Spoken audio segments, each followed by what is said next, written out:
Bienvenido a todos los asistentes al conversatorio titulado Enfoque interdisciplinario en el síndrome de Rett, un trabajo colaborativo entre padres y profesionales.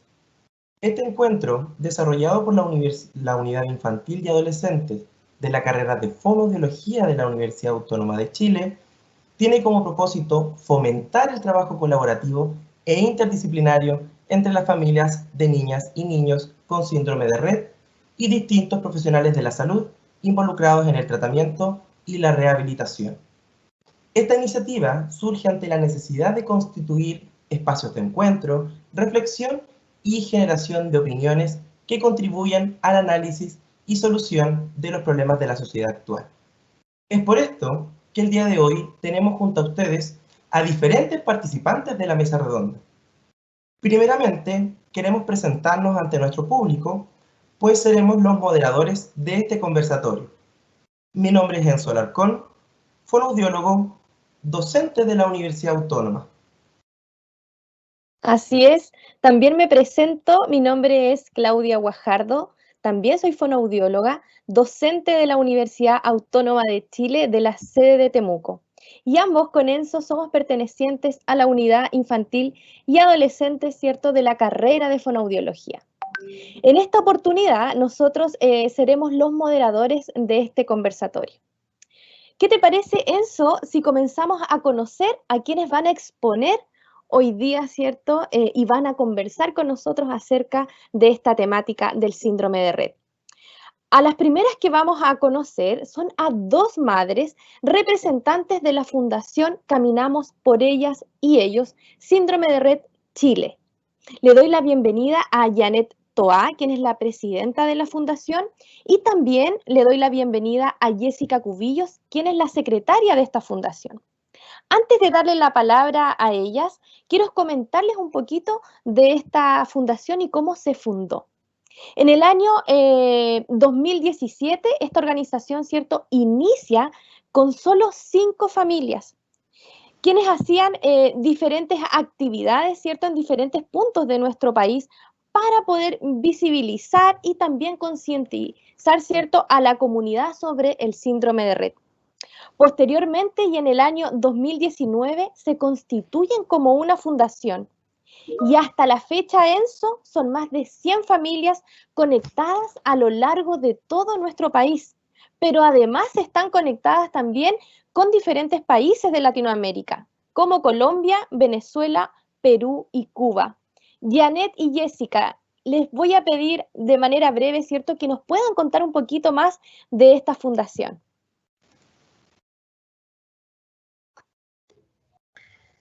Hola, soy Janet Toá. A ver, nosotros empezamos nuestra fundación de Caminamos por Ellas y Ellos, Síndrome de Rett Chile. Empezamos 5 familias que encontrábamos que necesitábamos hacer algo más que solo recibir información sobre el síndrome de Rett, sino que necesitábamos movernos y empezar a educar y informarle a la gente lo que era el síndrome de Rett. Y con eso empezamos a hacíamos una marcha al mes. Antes de la pandemia hacíamos una marcha al mes. Y empezamos 5 familias y de ahí cada marcha se fue sumando más gente a participar de este camino del Rett que estábamos empezando y tratando de empezar a informar a la gente, enseñarle lo que era el síndrome de Rett, ya que está catalogada como una de las enfermedades poco frecuentes.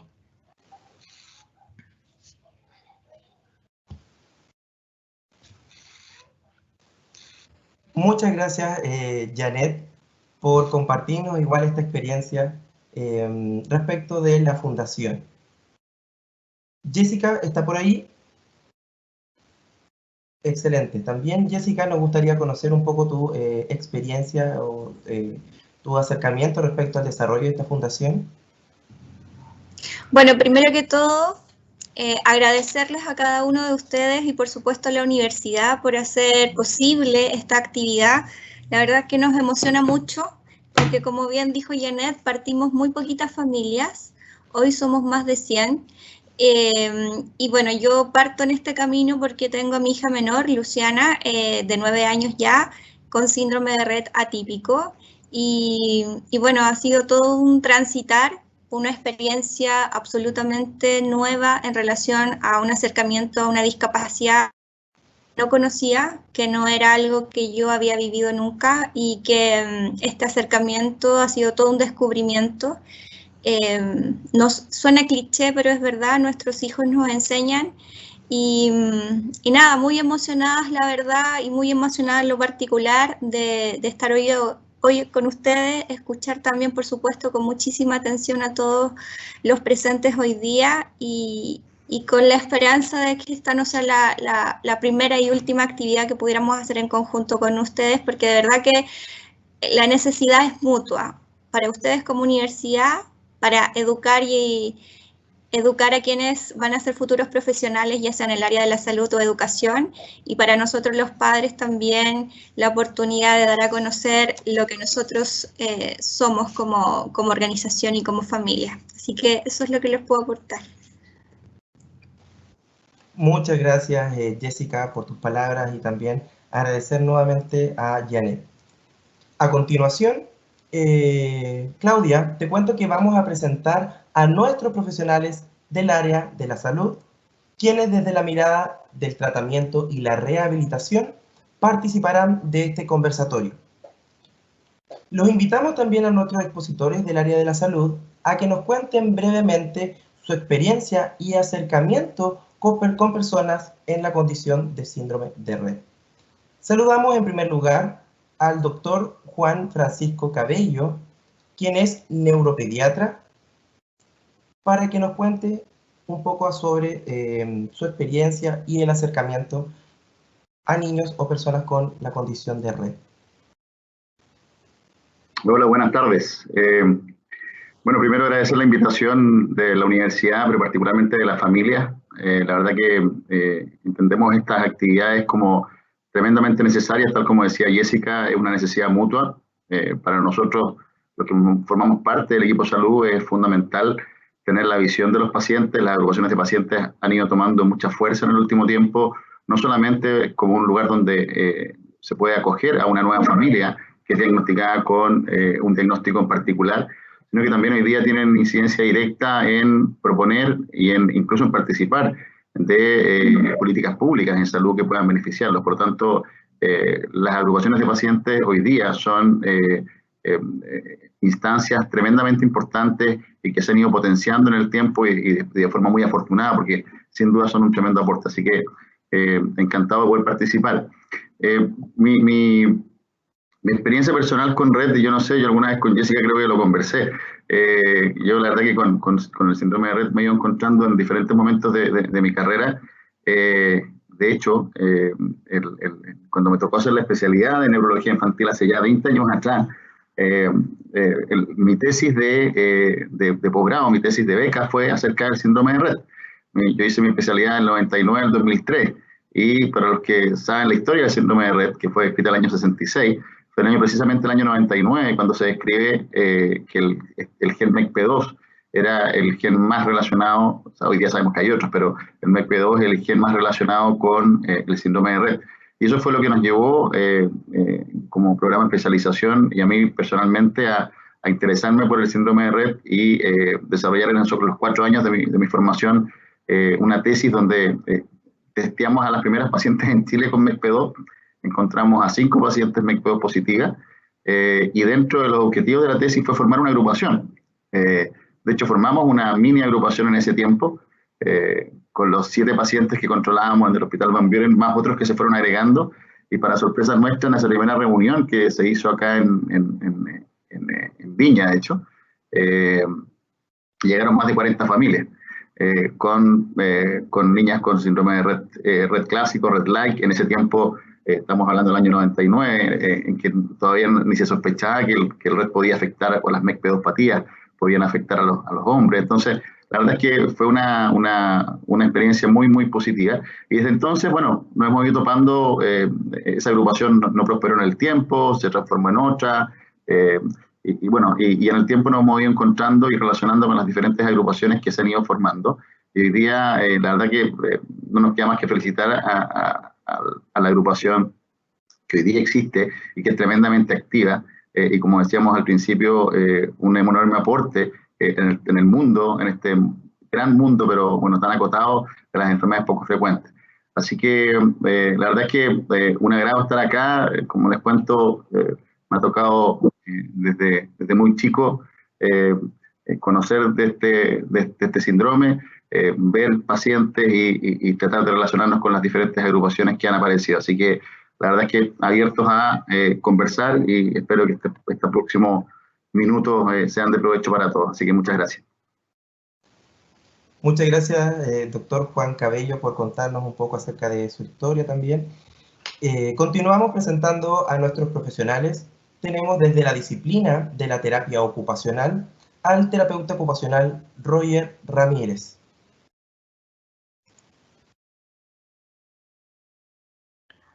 Hola, buenas tardes. Bueno, igual agradecido a la carrera de fonoaudiología por esta invitación, porque igual me contactan con lo que ha sido mi transitar como terapeuta ocupacional. El primer acercamiento que tuve con este síndrome fue en el año 1996 en la Unidad Nacional de Psiquiatría Infantil, donde trabajé hasta el 2018, cuando emigré a Perú y posteriormente ahora a Chile. Inicialmente esta condición era muy poco frecuente. Recuerdo que inicialmente en esa época hasta tenemos que hacer un diagnóstico diferencial para, junto al equipo interdisciplinario, lo que se llamaba triaje, estaba el neurólogo, el terapeuta ocupacional, el terapeuta de lenguaje, como se le llamaba antes, que ahora es fonoaudiólogo, y el terapeuta ocupacional. Entonces había allí una visión inclusive poco clara y se solapaba con otros diagnósticos. Posteriormente, en este transitar de muchos años, fuimos viendo que la intervención también desde la disciplina no era tan clara, y fuimos modificando, y sin lugar a dudas la inclusión o la intervención junto con los padres después de un largo proceso fue quizás lo que nos llevó a perfilar algunos grupos, entre esos uno que se llamó Proyecto Suricato. Ese nombre se lo pusieron los mismos padres, y además conformaron junto a los terapeutas ocupacionales esta forma de intervenir. Quizás vi en esos 20 y tantos años 2 o 3 adolescentes con síndrome de Rett.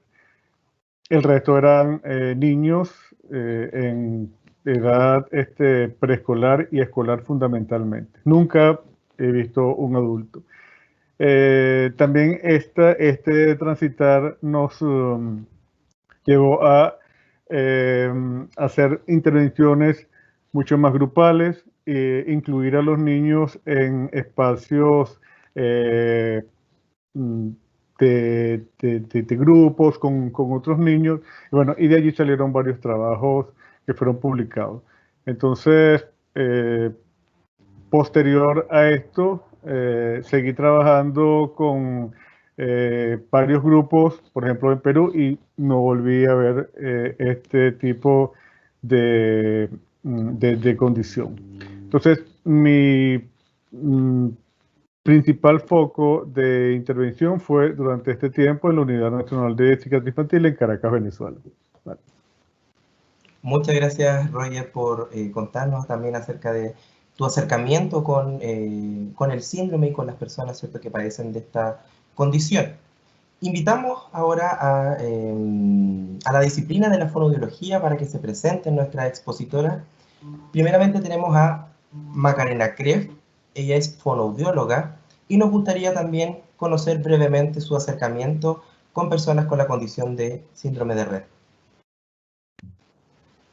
Hola, bueno, soy Macarena, fonoaudióloga y mi acercamiento empezó un poco en el trabajo en escuelas especiales, donde en escuelas con, digamos, concursos con decreto 815 o con discapacidad intelectual, me tocó, digamos, el primer acercamiento del trabajo de niños y familiares, digamos, con el diagnóstico de síndrome de Rett junto a otros niños con dificultades de la comunicación.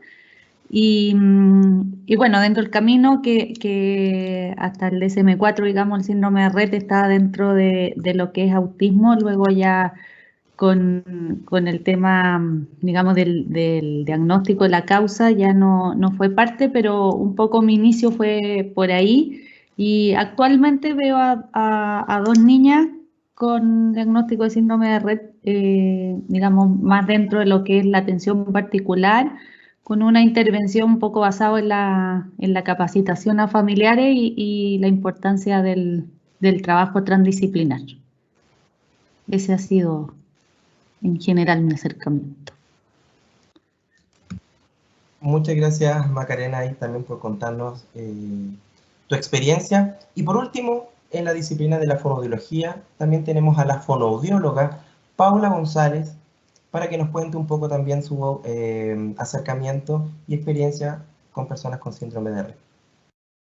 Muchas gracias, Enzo. Bueno, mi nombre es Paula, fonoaudióloga, y mi experiencia con usuarios de síndrome de Rett empezó el año pasado, así que en verdad es poquito, pero fue muy, muy enriquecedor. La Fundación Caminamos por Ellas y Ellos hizo convenio con la Fundación Fonohabilita, que es a la fundación en donde yo empecé a trabajar síndrome de Rett y donde solo he trabajado síndrome de Rett ahí. Y me tocó atender a todas las niñas que llegaron a la fundación.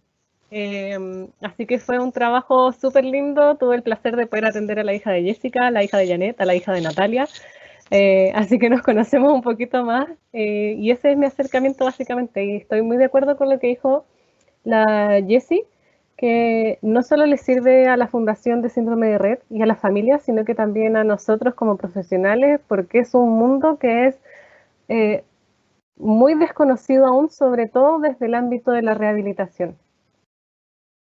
Eso. Muchas gracias, Paula. Totalmente de acuerdo con lo último que expusiste. Y para eso también tenemos la actividad de nuestro conversatorio, donde Claudia nos va a explicar un poco en qué va a consistir el conversatorio y las reglas que este va a tener. Así es, Enzo. Vamos a explicarles entonces a nuestros expositores, ¿cierto? Y a nuestra audiencia cuáles son las reglas, ¿cierto? Y el formato de este conversatorio, porque no es un webinar cualquiera, ¿cierto? Sino que tiene un formato de conversatorio bien entretenido, ¿ya? Vamos a tener una ruleta con un total de 8 preguntas, en donde 6 de esas preguntas van a estar contextualizadas e irán dirigidamente, ¿cierto?, a cada uno de nuestros expositores. Pero van a haber 2 preguntas abiertas al finalizar, ¿cierto?, esta ruleta, para que de manera amplia, ¿cierto?, el que quiera intervenir y contestarla pueda hacerla.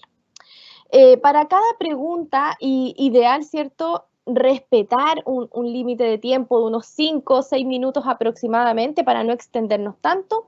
Y por último, los expositores van a contestar, ¿cierto?, las preguntas que haga el público, ¿cierto?, a través del chat. Así que los invitamos también al público a ya dejar sus preguntas, ¿cierto?, inquietudes para que al finalizar esta actividad, ¿cierto?, los expositores puedan responder. Muchas gracias, Claudia. Vamos a proceder entonces compartiendo con nuestra audiencia y nuestros expositores del conversatorio. Nuevamente acá. Ahí sí.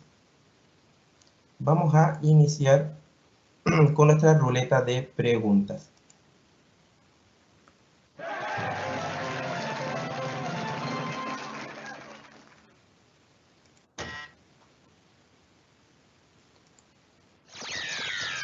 Tenemos para esta ruleta un total de 6 preguntas, las que van, como mencionaba Claudia, a estar contextualizadas y dirigida a cada uno de nuestros expositores.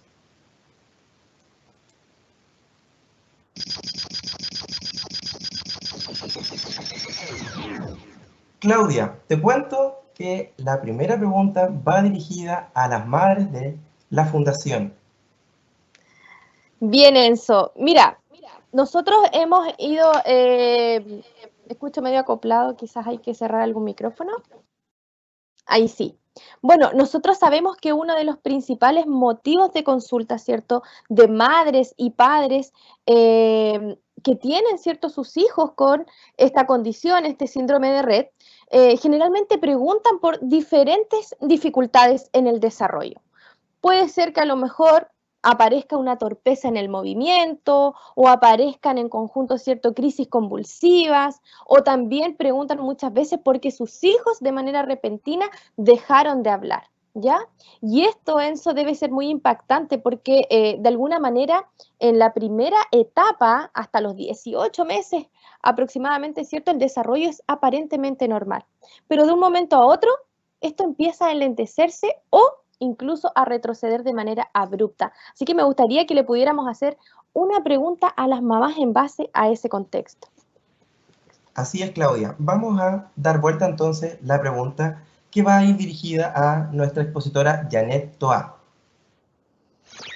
Janet, ¿cómo es la experiencia en el acercamiento y apoyo a las familias que recientemente han recibido el diagnóstico de su hija o hijo?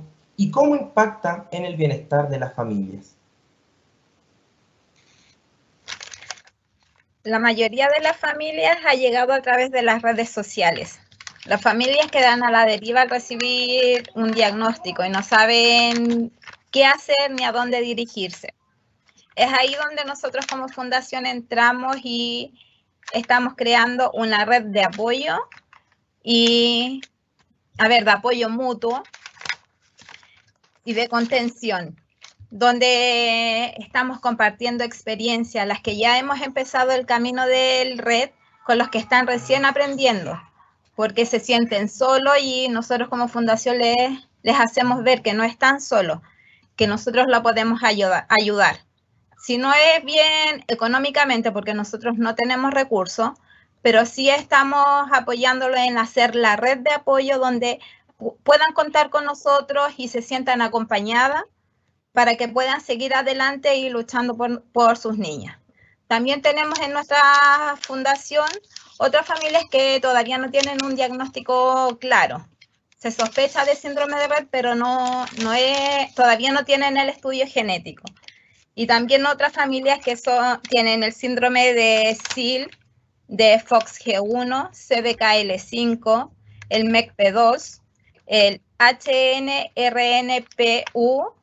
Pitt-Hopkins y duplicación del MECP2. Y así como algunos que todavía están en busca de su diagnóstico.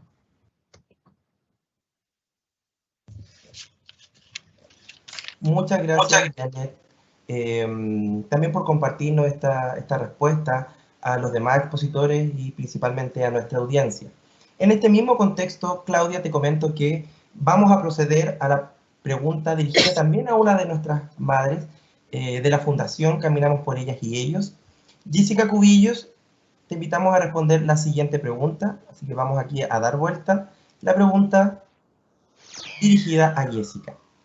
Jessica, ¿cuáles son las dificultades y o barreras que han enfrentado ustedes como madres de niñas y niños con esta condición y también como representantes de la Fundación? Bueno, como madre, yo te diría que las barreras son múltiples, ya que en primera instancia poder encontrar al neurólogo, al especialista, cuando uno no pertenece a una organización y empieza a hacer ruido que uno siente como mamá, este sexto sentido que se le puede decir, que algo está pasando con nuestros hijos, es como la primera dificultad, saber a dónde ir, con quién debo llegar.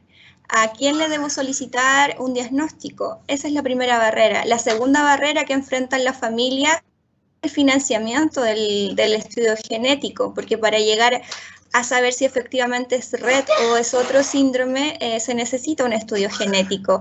Muchas familias de nuestra organización, de fondo se escucha la Luciana, así que perdón, muchas familias han descubierto el síndrome de Rett cuando sus hijas ya son adolescentes. Nosotros en nuestro espacio de agrupación, de fundación, tenemos familias que tienen hijas desde el año y medio hasta, tenemos, yo diría, el honor de tener el contacto con una mamá de una niña que tiene, una joven en realidad, una adulta de 37 años. Entonces, el peregrinaje que tienen las familias con síndrome de Rett u otra condición o enfermedad poco frecuente en relación a obtener ese diagnóstico es elevadísimo. Entonces, como familia, yo te diría que esas primeras barreras son a veces bastante ingratas y de verdad que también afectan en la calidad emocional de las familias, porque de verdad que el no saber angustia demasiado, porque como van a decir seguramente más adelante los especialistas, la detección temprana y poder encontrar las terapias que son tan importantes para potenciar a nuestras niñas y niños es fundamental. Y bueno, las barreras que tenemos como organización, particularmente como fundación, es que no existen políticas públicas hoy en nuestro país en relación a las enfermedades o condiciones poco frecuentes. Hoy, actualmente, nosotros como fundación somos parte de la Federación de Enfermedades Poco Frecuentes, FEMPOF Chile, y estamos trabajando hace ya 2 años en relación a políticas públicas, porque entendemos que nuestros hijos son sujetos de derecho, por lo tanto, y deberes también, pero sobre todo de derecho, no de caridad.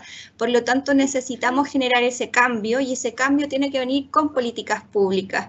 Y en razón de lo mismo es que estamos hoy participando en una mesa de trabajo que levantó la senadora Goich en relación a las enfermedades poco frecuentes. Yo me podría extender muchísimo, pero entiendo que obviamente hay un tiempo para todos y no quisiera pasar a llevar a nadie. Así que ahí los dejo medio enganchados para una próxima oportunidad.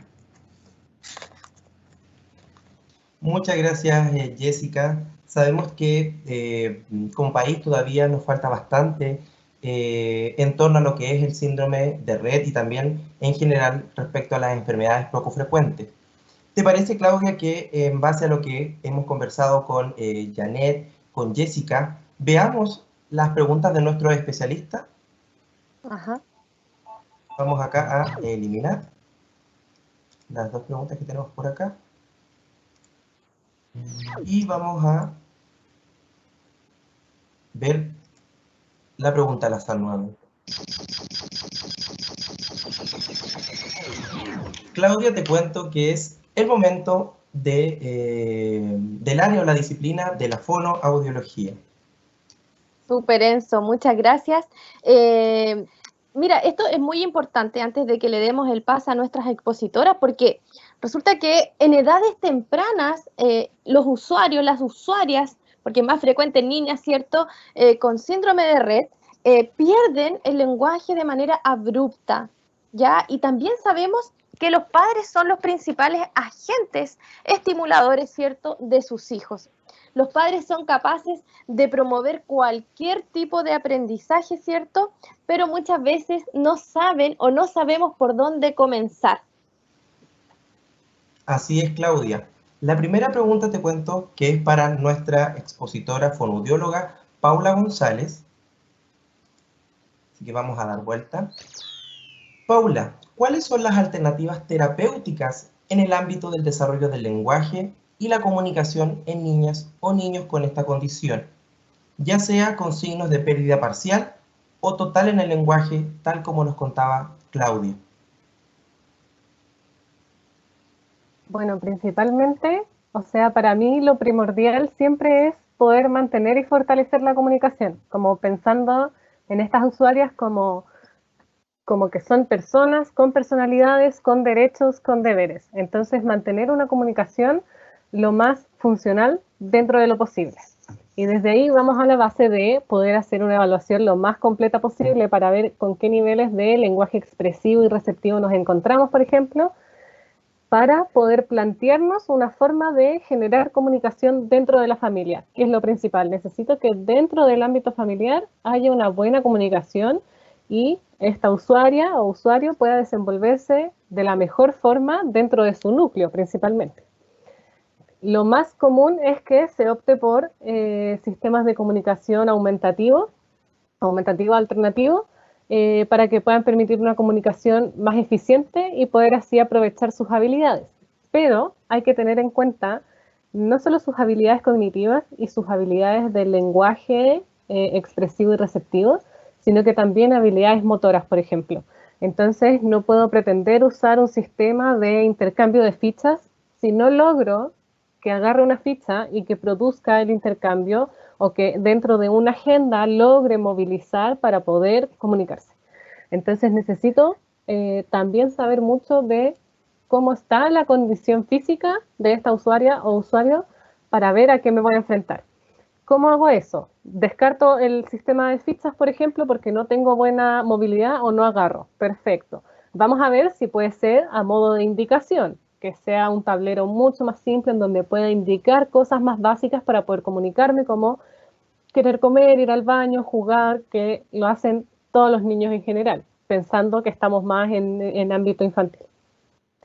Si no puedo indicar, bueno, entonces vamos a ver de qué otra forma podemos generar esta comunicación, si podemos generar algo de seguimiento de ojos, si podemos ayudar a los padres y a las madres para que aprendan a leer las señales de sus hijas, que es en muchos pacientes o muchos usuarios es súper importante porque de repente ellas solo logran comunicarse con pequeñas fijaciones oculares. Entonces, esas fijaciones oculares, ¿cómo las identifico? ¿Cómo le doy un sentido a ese fijar mi mirada para saber que estoy comunicando y que mi mamá, mi papá me entienda que estoy comunicando?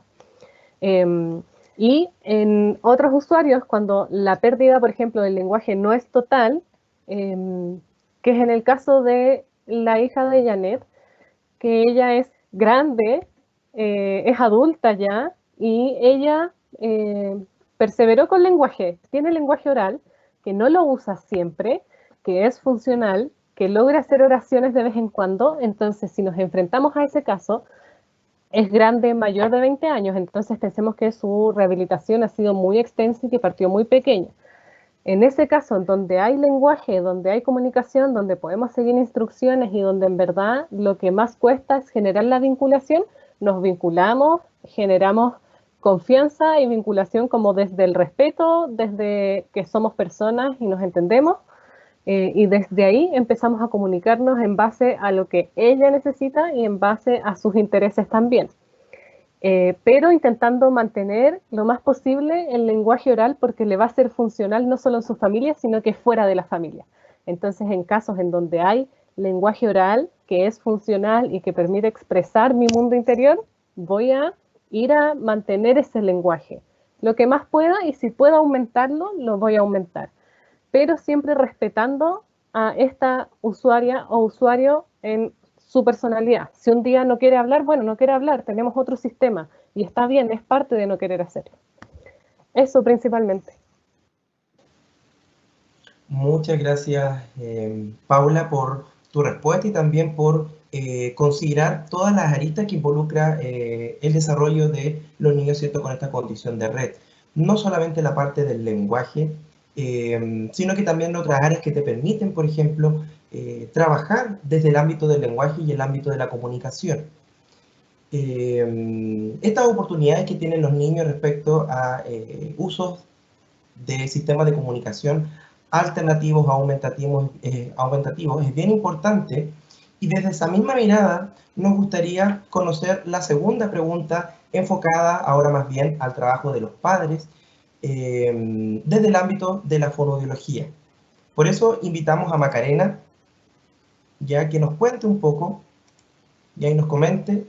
Aquí vamos a voltear.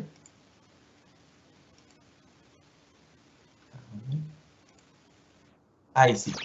Macarena, la pregunta va dirigida a ti. ¿De qué manera son entrenados los padres para facilitar el aprendizaje del lenguaje y la comunicación en el hogar?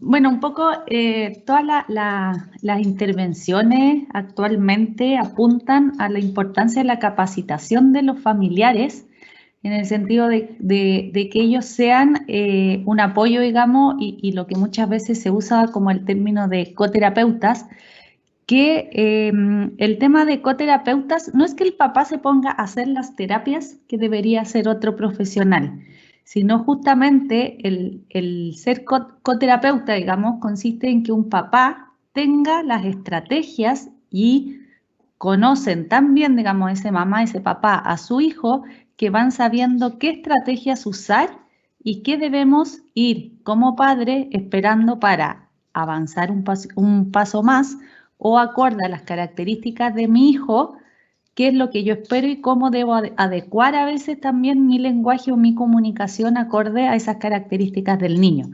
Y la idea de este concepto de coterapeuta es que el papá, por medio de las actividades del día a día, pueda estimular el lenguaje y, tal como dijo la colega, un poco fomentar esta comunicación que siempre sea lo más funcional dentro del día a día.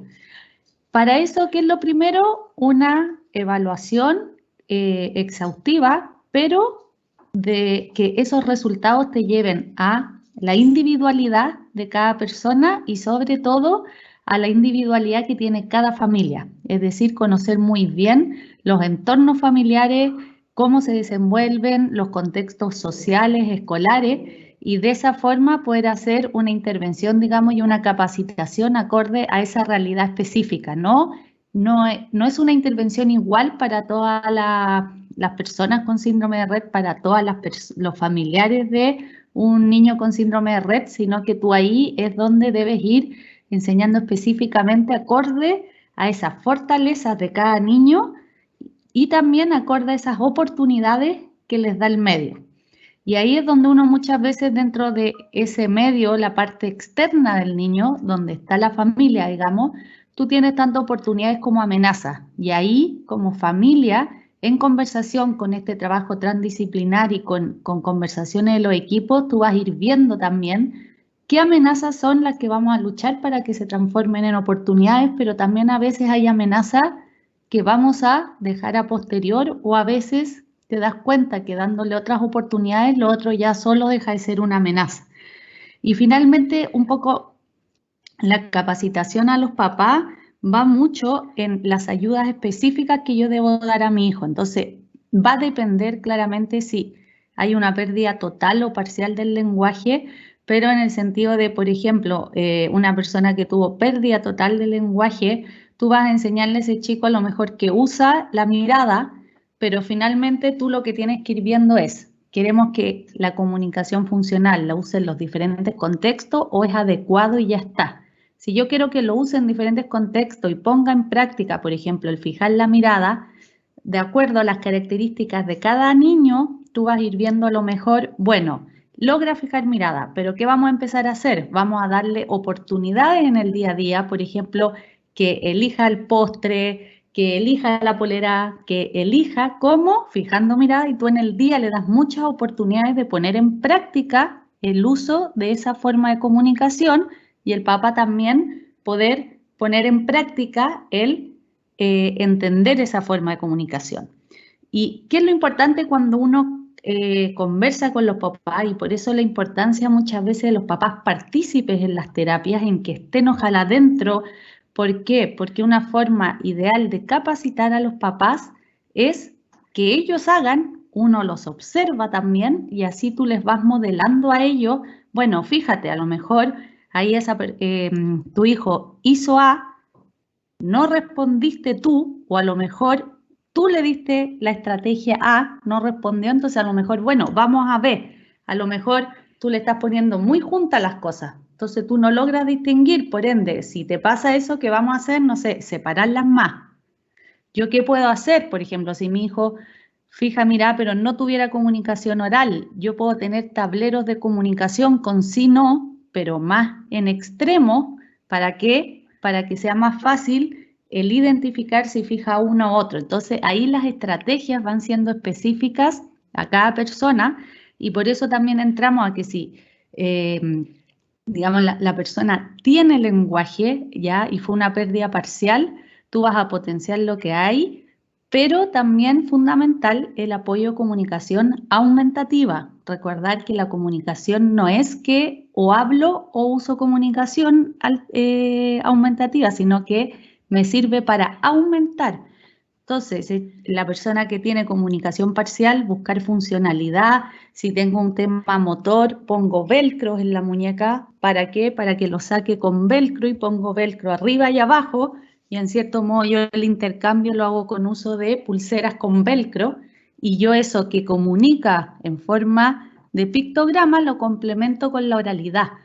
Pero ahí, digamos, va en eso, en que la capacitación a los familiares no puede ser desde la teoría únicamente, sino que debe ser desde la teoría, la evidencia, pero llevado a cada persona en particular acorde a sus fortalezas y oportunidades.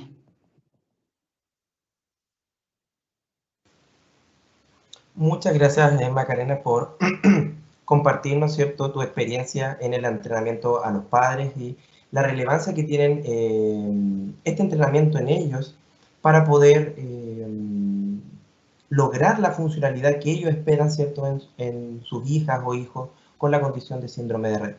Así que agradecemos a Paula y a Macarena, nuestras especialistas desde la disciplina de la fonoaudiología, por haber dado respuestas a las preguntas de esta ruleta. Y vamos acá a eliminar estas. Vamos a eliminarlas. Aquí eliminamos una. Y vamos a eliminar la otra. Claudia, vamos a ir entonces con las últimas dos preguntas que nos quedan de esta primera parte de la ruleta. Así que vamos acá a comenzar.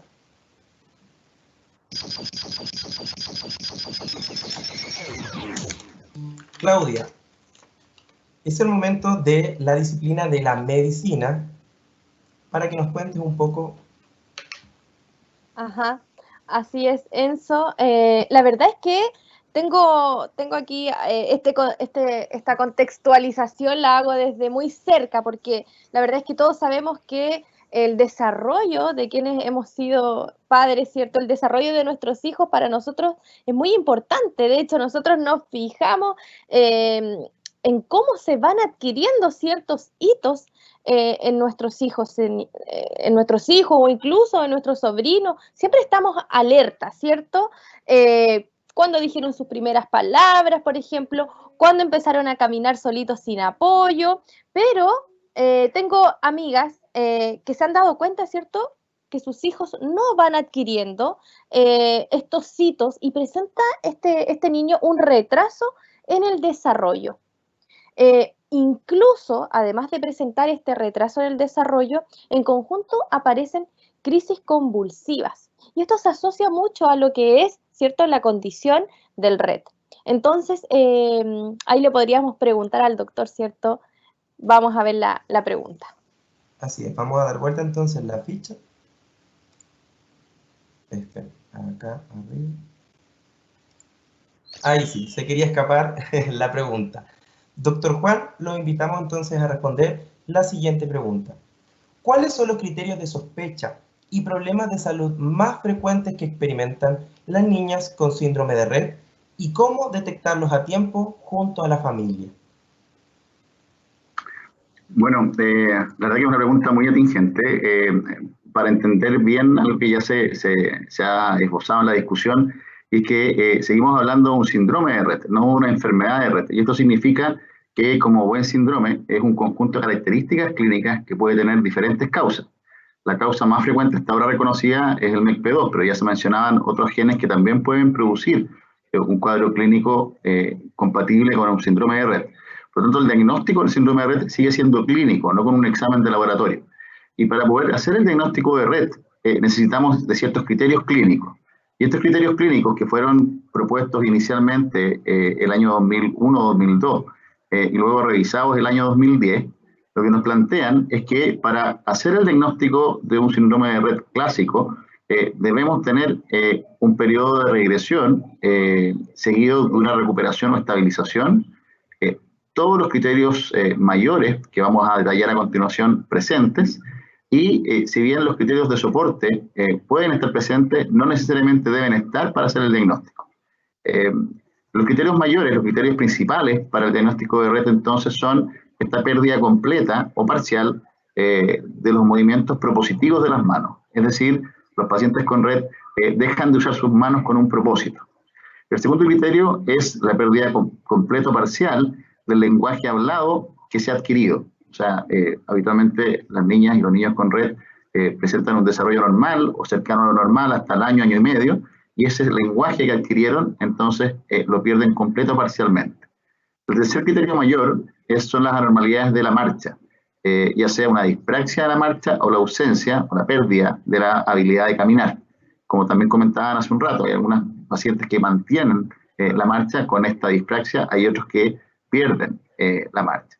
Y el cuarto criterio mayor entonces son esto que es tan característico del síndrome de Rett, que son las estereotipias de movimientos de mano, como habitualmente manos en línea media, aplauso, tocarse las manos, manos en la boca, cualquier automatismo de las manos y particularmente en línea media, son estereotipias muy particulares y que son parte hoy día de los criterios mayores.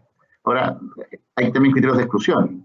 Esto no debe existir el antecedente de un trauma, de una enfermedad neurometabólica, de alguna infección que haya podido producir este cuadro, y además debe haber un desarrollo normal en los primeros, al menos los primeros 6 meses de vida.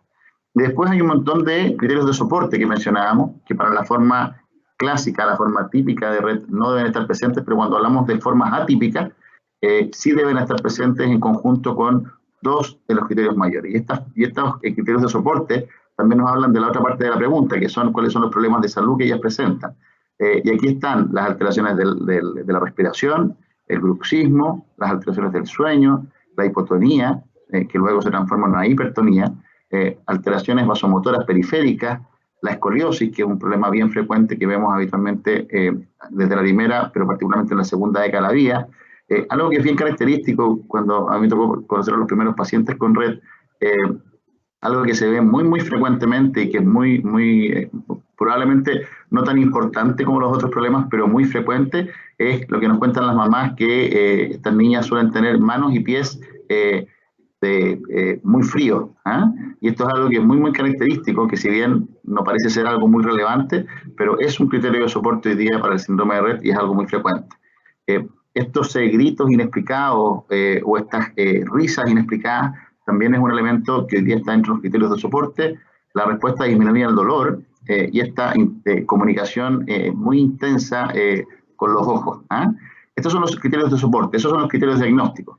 Pero hay que entender que los pacientes con Rett, las pacientes con Rett, pueden tener un compromiso muy multisistémico y en diferentes momentos de la vida, porque suelen tener etapas en su progresión. Y hoy día hay guías clínicas, hay unas guías clínicas publicadas de hecho el año 2020 por un grupo americano, pero que publica en una revista británica, y que hoy día esas guías están disponibles también en los sitios de las diferentes agrupaciones a lo largo del mundo, que hablan de un chequeo multisistémico en los primeros 5 años, de los 5 años hasta la adolescencia y en la edad adulta. Entonces, hoy día la verdad es que entendemos el síndrome de Rett como un cuadro multisistémico, por lo tanto, no basta con preocuparnos de la parte neurológica. Tenemos que preocuparnos de la parte ortopédica, de la urología, del desarrollo, de la comunicación, de la conducta, del sueño, del dolor, de las extremidades, hacer screening de ciertas cosas como audición, visión, y en edades más grandes también tenemos que preocuparnos de otros aspectos que van siendo relevantes, además, por supuesto, de cosas bastante básicas como son, por ejemplo, el manejo de las crisis epilépticas o el aconsejamiento genético. Así que, como vemos, los criterios diagnósticos existen. Hoy día el diagnóstico no es por una impresión clínica, sino que es por un chequeo de criterios diagnósticos. El examen genético viene a complementar el estudio y encontrar la causa del síndrome de Rett, que como ya dijimos, MECP2 es la más frecuente, pero también hay otras.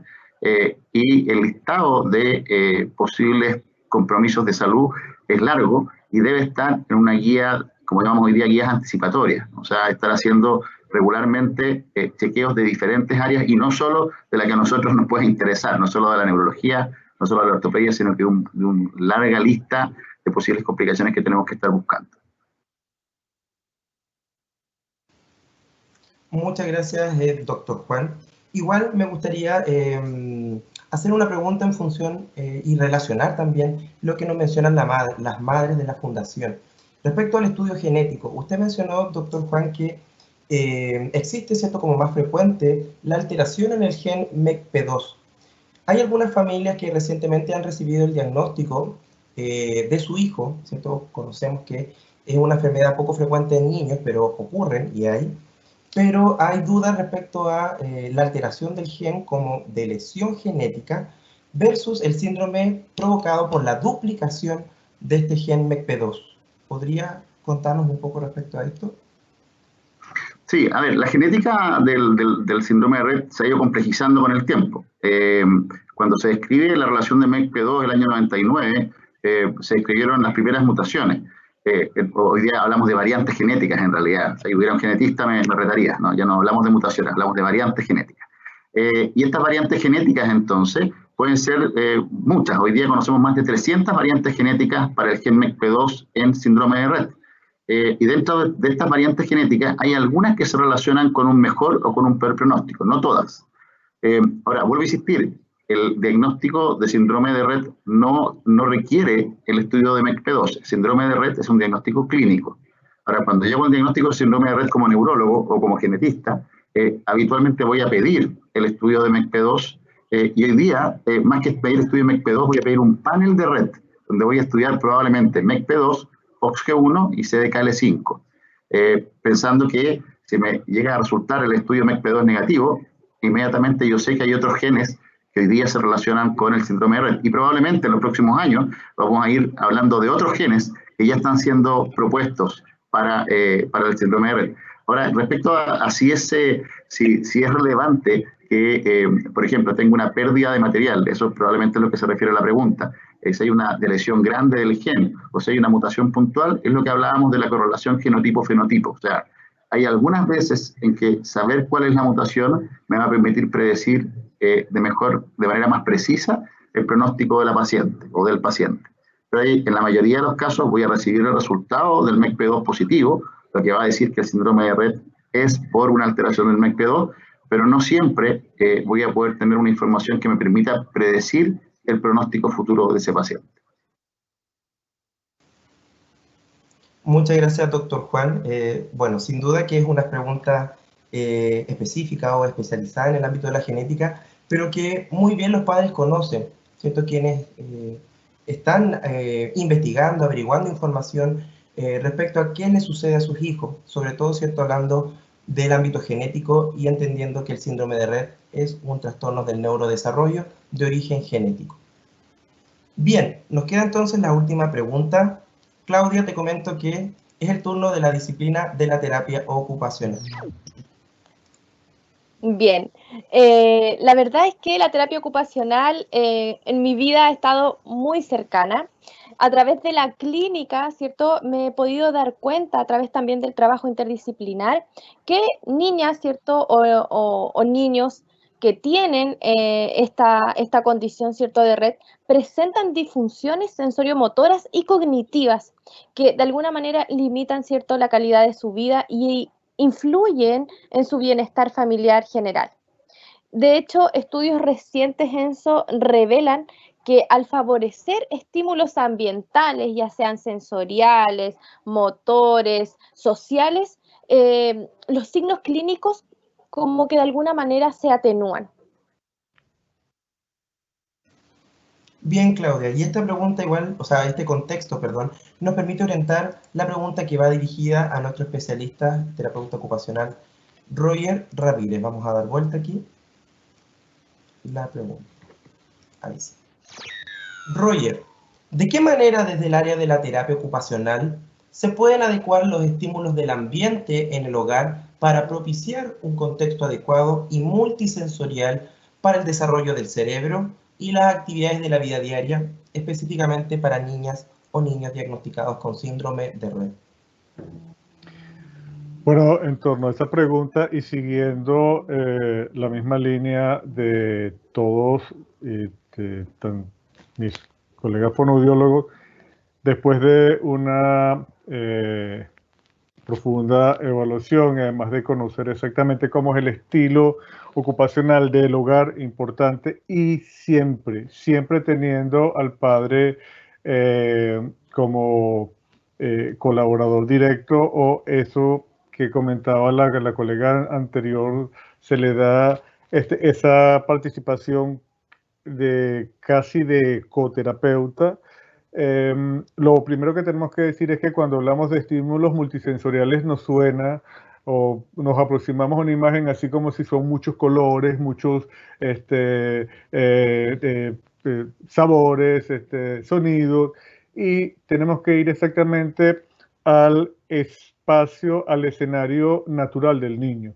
Entonces allí, con lo que tengamos, con lo que hay, vamos a propiciar, después de haber evaluado, por ejemplo, cuál es el perfil sensorial del niño, si hay unos estímulos que percibe de una manera inadecuada o que lo aturden, o todo esto que tiene que ver exactamente con el perfil sensorial o la parte de integración sensorial. Entonces vamos a adecuar en su propio escenario, en el espacio cotidiano, lo que tiene que ver con el cuerpo, los objetos, con el cuerpo, los adultos, y en base a eso que no está adecuado, pues lo vamos a ir regulando sistemáticamente hasta que el niño pueda adaptarse, desarrolle conductas adaptativas para esto, ¿no?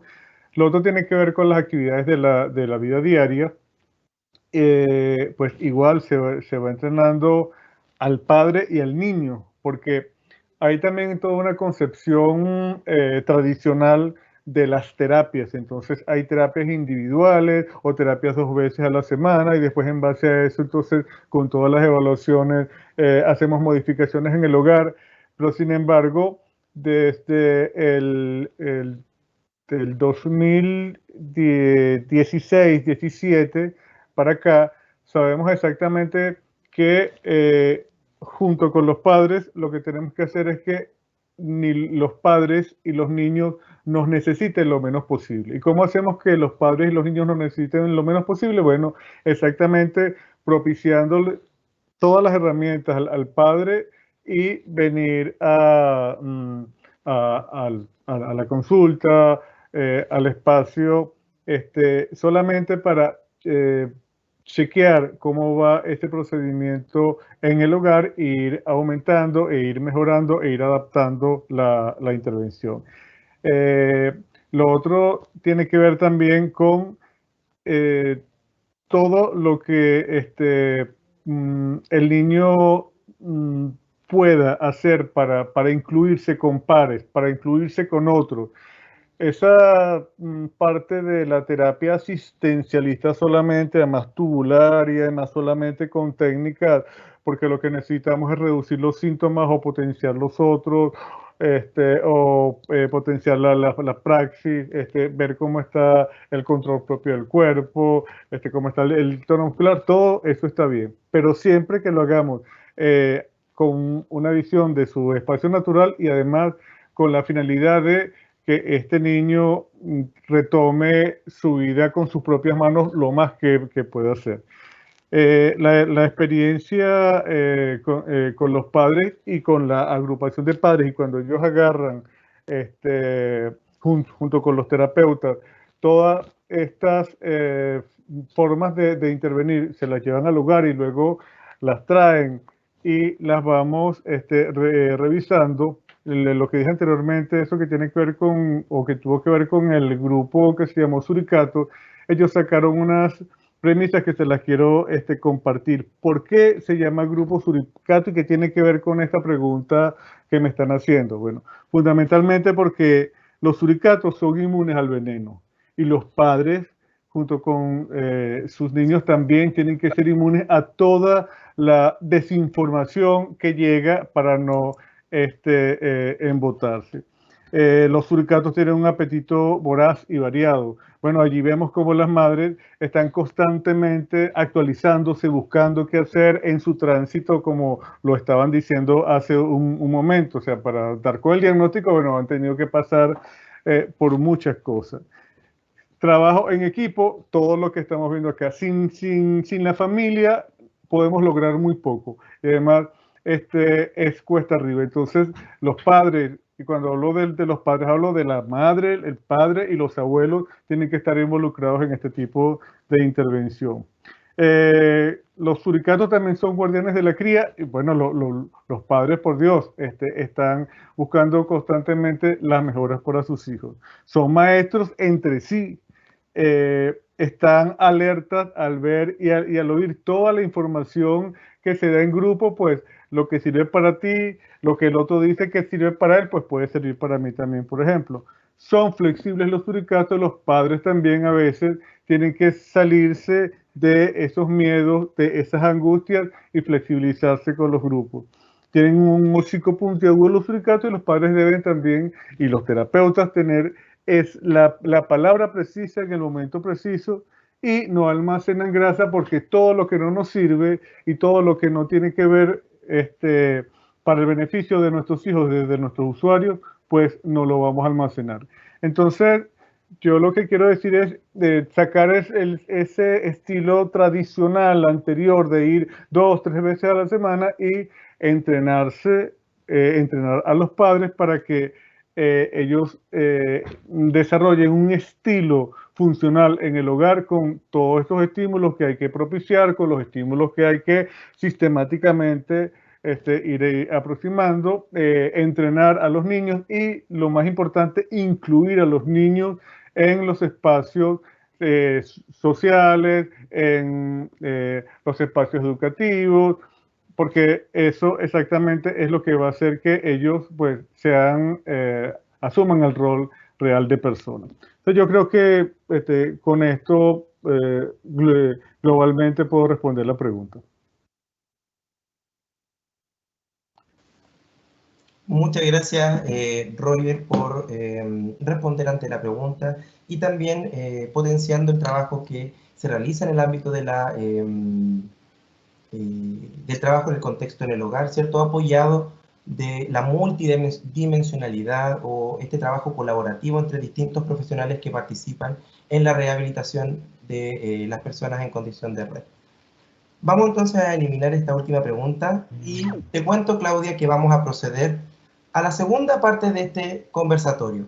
Tenemos preguntas de carácter abierto donde invitamos a cualquiera de nuestros expositores a intervenir ante la respuesta a la pregunta que va a ser propuesta. Vamos a compartir entonces esta segunda ruleta. Esperen un momento.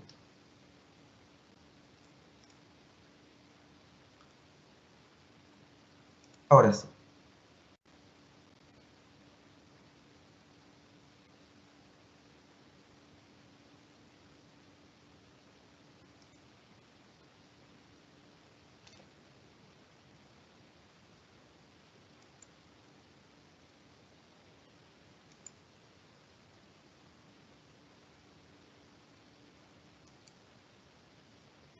Ahí sí, estaba esperando a que se abriera la ventana de compartir pantalla aquí en Teams.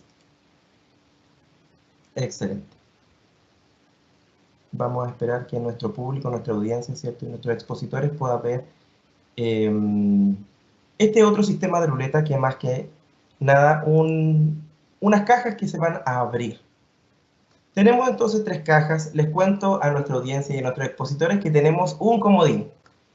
Ya van a haber 2 preguntas entonces que tienen carácter abierto, donde cualquiera de nuestros expositores puede intervenir.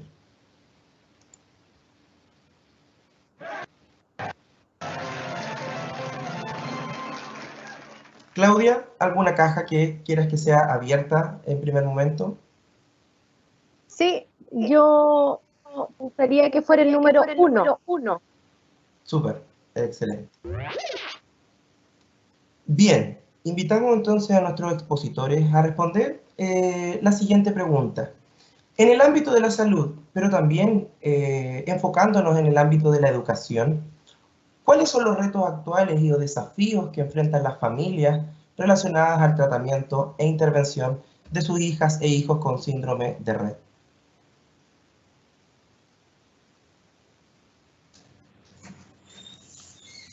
¿Contesto yo? Jessica, adelante. Ya, ok, gracias. Me escucho con eco, no sé si alguien tiene el audio abierto. Bueno, los desafíos que tienen que enfrentar la familia es el acceso, básicamente. El acceso a un tratamiento más que un tratamiento es a las terapias. Me sigo escuchando con eco, no sé si me escuchan bien.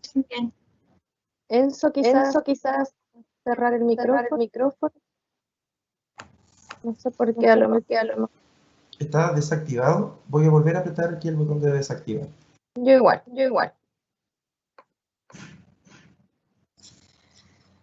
Bueno, como les mencionaba, los desafíos que enfrentamos las familias es el acceso a las terapias, aquello que hijos, las terapias ocupacionales, kinesiólogo, terapeuta, cualquier tipo que pueda potenciar a nuestros hijos e hijas, se sigue escuchando mal. Dice que no se entiende.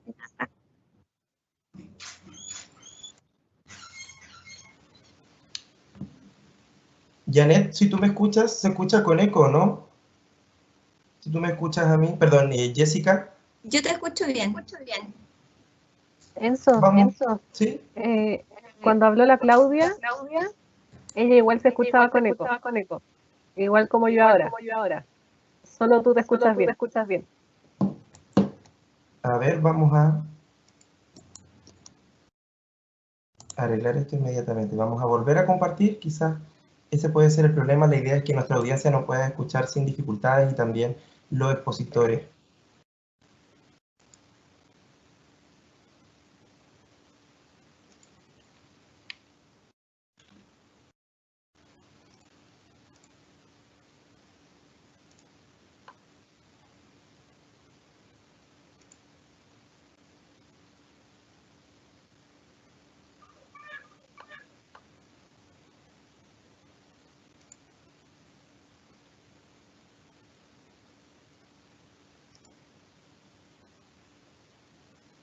Janet, perdón, Jessica, ¿podrías activar ahora tu micrófono?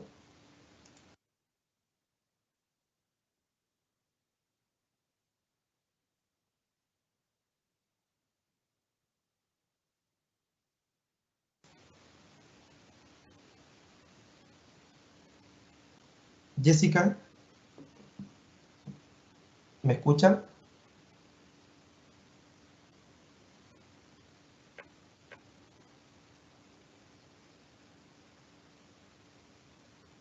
Parece que estamos teniendo algunas dificultades de conexión de una de nuestras expositoras, Jessica. Enzo, Sí, Claudia. quizás otro expositor quiera contestar, por mientras esperamos a Jessica.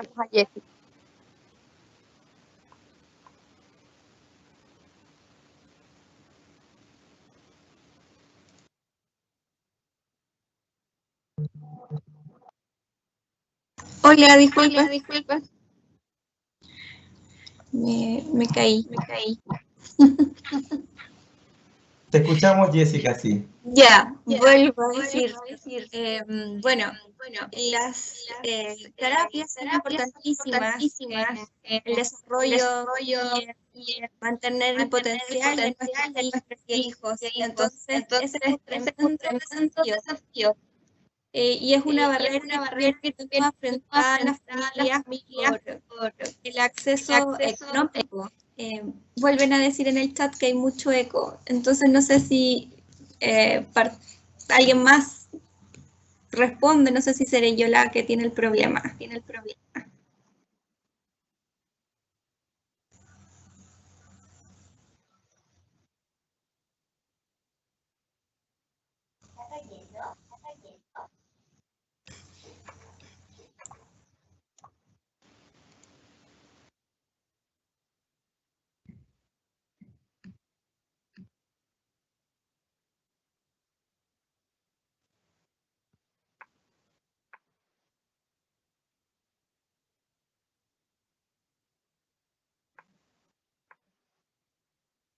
Enzo, tienes que prender tu micrófono. No sé si estás hablando.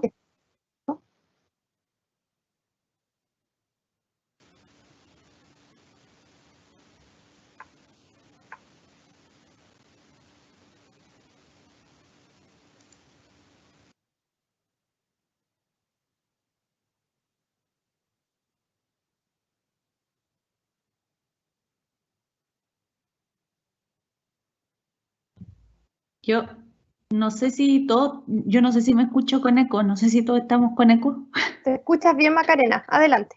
Ya, es que eso le decía a Jessica antes, que cuando habló al final se le escuchaba el eco, no se le había dejado escuchar el eco. Yo creo que se puede haber solucionado el problema. Pero un poco, yo creo, y me gustaría mucho escuchar a Jessica, que creo que es la que más puede hablar de los retos actuales como familiar, pero sí yo, al menos desde el ámbito fonoaudiológico, un reto que veo es a veces, y que fue algo que comentaron desde la Fundación, la importancia de la formación en pregrado, para que también salgan los profesionales preparados para el trabajo con personas con síndrome de Rett o a veces otra síndrome o dificultades, donde un poco el gran reto es centrarse en la individualidad y no en esa etiqueta diagnóstica, sino un poco independiente de esa etiqueta y que te va a ayudar mucho en decir, hacia esto podría suceder, a lo mejor podría haber una pérdida de lenguaje, etcétera, pero a pesar de que esté eso y te da esa información teórica, siempre el cruce un poco esa individualidad y un gran desafío es el que los terapeutas hagan muy partícipe a los padres, a las madres, a los cuidadores, digamos, a los familiares en general, transmitiéndole a ellos un poco el qué estrategia usar y por sobre todo el resolver.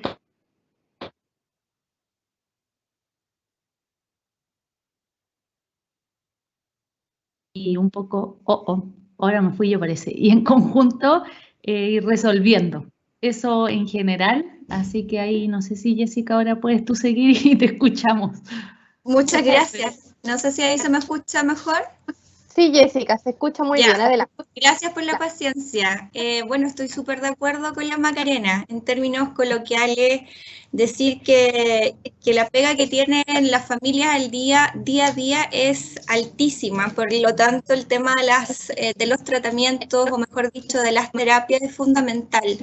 Nosotros tenemos un espectro muy amplio de familias en nuestro grupo y eso también creo que es importante hacer el enfoque, no solo niños pequeños, tenemos adultas, tenemos niñas que si bien están en el rango de edad del año y medio a los 10, 12 años, después tenemos adolescentes, tenemos jovencitas entre los 20 y 27 años y luego, aunque son las menos, también tenemos adultas, por lo tanto, el enfoque que debiese tener todo lo que tiene que ver concerniente a la salud y educación debe ser también esa mirada súper amplia. El espectro no solo debe estar enfocado en los pacientes más pequeños, debe considerarse la salud y los retos que tenemos como familia en la diversidad de edades, la diversidad etaria. Cada familia también presenta distintas dificultades a propósito de esta condición poco frecuente, de la cual no conocemos mucho, de la cual vamos aprendiendo desde la experiencia también de otras familias. Yo difiero un poco y me va a disculpar el doctor, pero para mí es importante el estudio genético. ¿Por qué lo digo? Porque si bien hay hay muchos síndromes que se parecen entre sí, y para las familias el estudio genético es importante y llegar a él es importante porque también nos permite confirmar de qué síndrome estamos hablando y cuáles son, si bien muchos mecanismos para potenciar la habilidad de nuestros niños independiente del síndrome nos va a servir para ayudarlos y mejorar su calidad de vida, el conocer la angustia de las familias cuando no saben si se trata de Rett o de otro síndrome claramente cuando se tiene esa información y esa certeza hace que la ansiedad de la familia disminuya bastante. Los retos en el área de educación son gigantes. Vuelvo a repetir, tenemos en nuestro espacio de fundación familias con hijas con distintas edades. Por lo tanto, la educación que hoy se está dando deja, por ejemplo, a nuestras jovencitas de 26 años sin educación. Ahí ya no hay un sistema de educación en donde las niñas puedan adquirir herramientas. ¿Y qué hace la familia? ¿Se quedan las niñas en la casa escondidas? Les buscamos terapia de manera particular, pero muchas de las familias no tienen los recursos, entonces ahí nos sentimos abandonados por el Estado. Y bueno, y esto no solo pasa por las familias que tienen hijas con síndrome de Rett, sino que pasa a nivel general cuando se habla de discapacidad, sobre todo cuando es una discapacidad intelectual y física también. Disculpen si me extendí, pero es un tema que da para mucho y en estos 3 años y medio que tenemos como fundación hemos visto un sinnúmero de casos, distintas experiencias. A pesar de que se comparte un síndrome, cada una de nuestras niñas y niños es un mundo en sí mismo. Entonces el abordaje de pronto también es diferente. Eso, muchas gracias. Y Jessica, quería complementar un poquito algo escuchándote, que yo creo que también es un desafío y un reto importante que tiene que ver con el tema de la investigación, pero la investigación, por ejemplo, a nivel de carga socioemocional de los cuidadores de personas con síndrome de Rett, o el nivel, digamos, de, como tú decías, de carga emocional, el nivel de qué sucede luego de que pasan esos 26 años. Yo creo que ese también es un reto importante que tiene que ver con la investigación, porque finalmente al tener investigación también vas a tener más datos duros para poder presionar a mayores políticas públicas.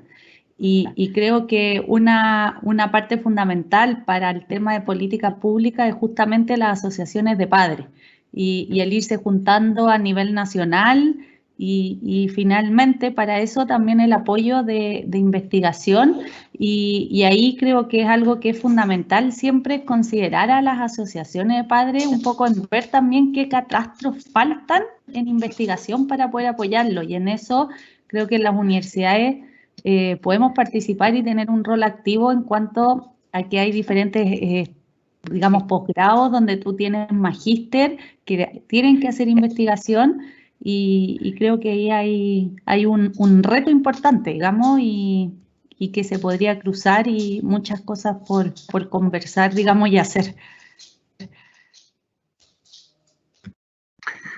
Si puedo reforzar el concepto que estaban hablando recién, sí, y también tomando lo que también Jessica comentó al principio, que lo dejó ahí, dijo que lo dejaba lanzado, que lo iba a tomar más adelante.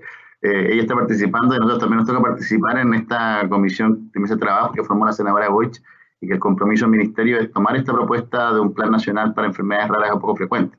Y ahí tanto la agrupación de Rett como muchas otras agrupaciones están participando, así que respecto a lo que decía Macarena, ahí se ha discutido hasta el cansancio lo que tú acabas de decir, que las agrupaciones son tremendamente relevantes para hacer ver precisamente esto que estamos hablando y esta pregunta que acaba de salir. O sea, nosotros como profesionales de la salud podemos ver ciertas deficiencias. Cuando uno le toca diagnosticar a un paciente con Rett o una paciente con Rett,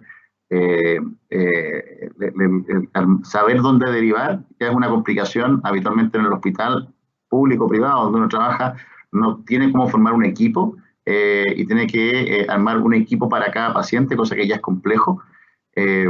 Así que evidentemente que, y no es solamente un tema de acceso, sino que también es un tema de diagnóstico, es un tema de seguimiento, como decía Jessica también, hay diferentes necesidades para diferentes edades de la vida, como lo conversamos también en estas guías de seguimiento. Y solo para aclarar el punto de Jessica, ya que me interpeló, yo no dije que no era importante, yo solamente comenté un tema técnico del nombre. Si hablamos de síndrome de Rett, es porque reconocemos que no hay una sola causa, si no hablaríamos de enfermedad de Rett. Y por lo tanto, lo que yo traté de explicar, y si no se entendió y lo repito, no es necesario el estudio genético para el diagnóstico de síndrome de Rett. Pero por supuesto, cuando uno hace un diagnóstico de un síndrome febril, por ejemplo, por supuesto que es importante saber por qué se produce la fiebre. Pero no es necesario la causa para decir que tiene un síndrome febril. Aquí pasa lo mismo. El síndrome de Rett tiene criterios clínicos y el diagnóstico no requiere del estudio genético, pero el estudio genético, por supuesto, que es muy relevante para saber cuál es la causa de ese síndrome. Así que sí, hoy día cuando cualquier profesional vea a un paciente con Rett y debe diagnosticarlo, por supuesto que debe pedir el estudio genético para poder buscar la causa. Y ahí, bueno, tenemos otra brecha, que también la hemos discutido mucho. ¿Quién paga ese estudio genético? Hoy día el estudio genético, habitualmente, si existe en Chile, que ha estado de forma intermitente, muchas veces solamente el MLPA y ni siquiera el estudio genético completo, no lo pagan los seguros, no lo cubre FONASA, no está codificado, y esos son otros de los temas que también son importantes dentro de esta pregunta que motivó esta conversación. Hay todo un tema ahí que tiene que ver precisamente con y no solamente codificar el examen, hay que codificar las prestaciones, el seguimiento, los tratamientos, etcétera, etcétera, etcétera. Y la investigación, súper importante, y también está dentro de lo que se está discutiendo afortunadamente en esta mesa de trabajo. Eso. Muchas gracias, Macarena, Jessica y doctor Juan, por esta conversación que fue guiada, ¿cierto?, por ustedes y también relativa a estos dos ámbitos de la salud y la educación. Vamos a proceder a nuestra segunda pregunta para que cualquiera de ustedes pueda intervenir. ¿De qué manera es entendida la multidimensionalidad o el trabajo interdisciplinario en el abordaje terapéutico para el bienestar sociofamiliar y el mejoramiento de la calidad de vida, hablando, ¿cierto?, de niños y niñas en la condición de Rett?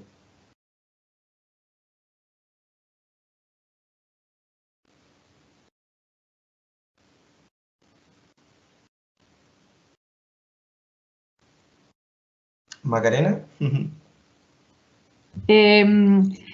Yo un poco ahí respecto a tu pregunta, creo que la mirada del trabajo transdisciplinar también es la mirada actual un poco en la intervención frente a distintas síndromes, digamos, y la intervención en distintas discapacidades, en el sentido que el trabajo transdisciplinar lo que busca es un trabajo en equipo afiatado.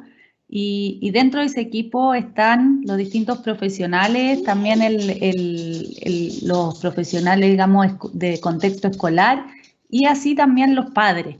El trabajo transdisciplinar, digamos, es donde la idea es que uno trabaja en equipo, pero teniendo claro un poco el norte de esta intervención, cuál es el propósito. Y si nos vamos un poco al caso de personas con síndrome de Rett, un poco ahí Jessica lo comentaba, acá estamos hablando mucho de niños, pero ¿qué pasa con los jóvenes, los adultos?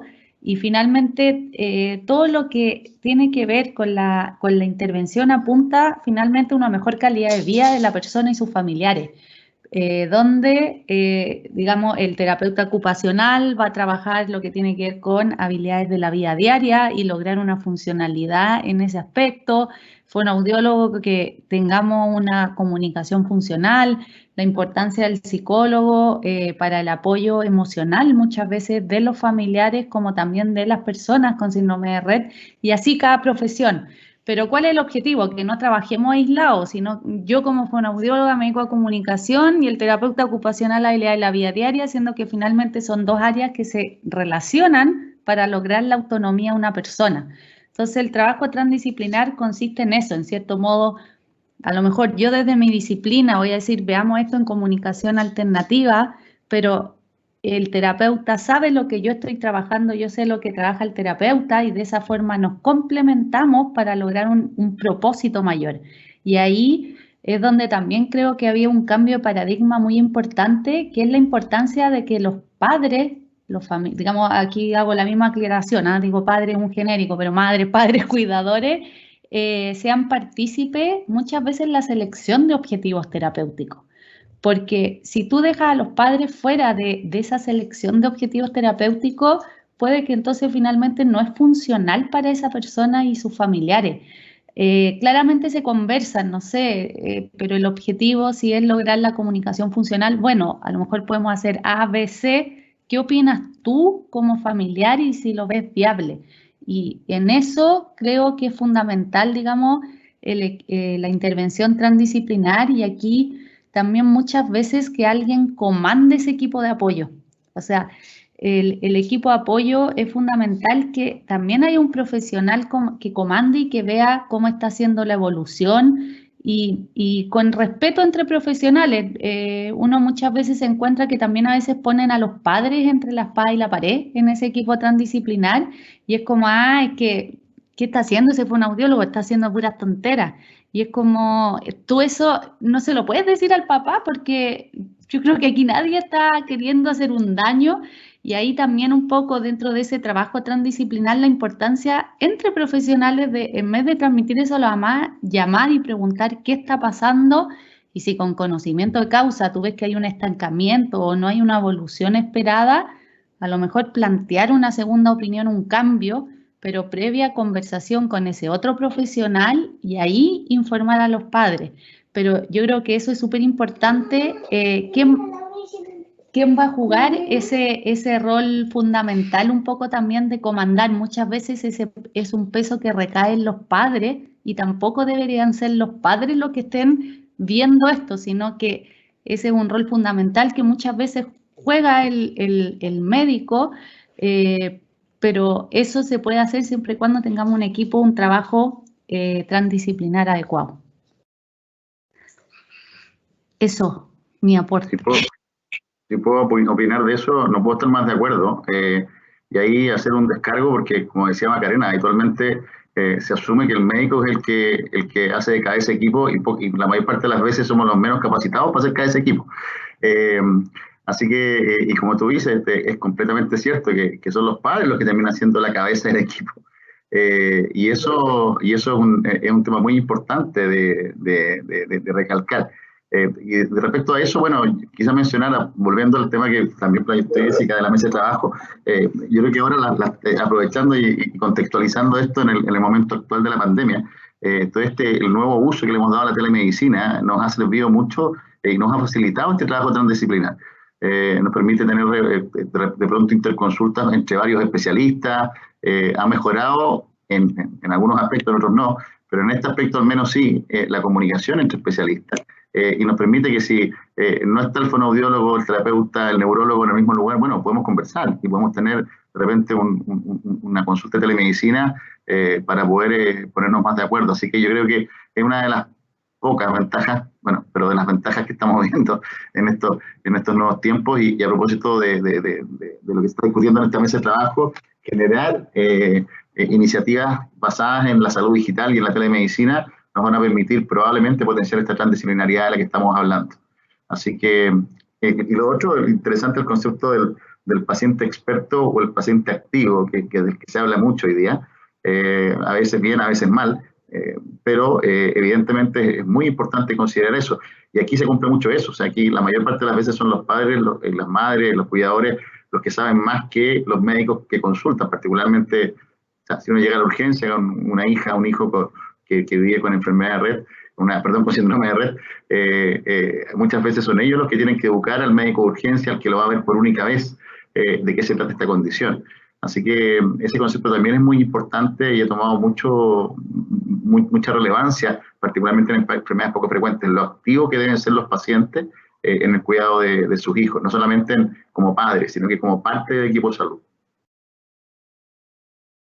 Yo quiero agregar una acotación muy pequeña con respecto a lo que dijo la Maca, eso de estar interconectados entre los terapeutas, entre el colegio y la familia, y que encuentro que es demasiado importante recalcarlo, sobre todo para las familias, más que para nosotros terapeutas, porque como familia es importante que sepan qué está haciendo el terapeuta. Es importante que sepan que si está trabajando un tablero de comunicación, es un tablero que debería usar en la casa y que debe tener funcionalidad en la vida diaria, que no puede quedar solo en el box, que no puede quedar solo entre el fono y el paciente, o el terapeuta está trabajando X cosa, no puede quedar solo entre el terapeuta y el paciente.